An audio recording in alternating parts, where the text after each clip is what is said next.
The window frames in Chris's flat are rotting. He needs to replace them. Swapping them out for PVC double glazed ones should cost around £2,500. But it's not that simple. See, Chris lives in Westminster.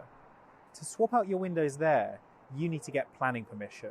First, there's a £528 charge from Westminster Council. Most people need some help, so Chris is drafting in a consultant to prepare his planning application for him.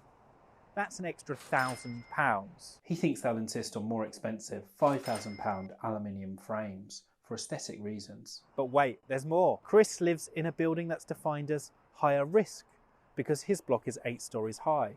So Chris can only replace his windows if he gets the Building Safety Regulator to sign off on it. Chris will need another consultant.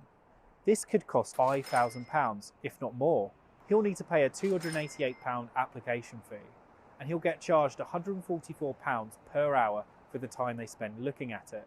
One homeowner in a building deemed higher risk waited more than 9 months to get an answer. She spent over £4,000 on BSR fees alone. It might be tempting for Chris to just do it and ask forgiveness.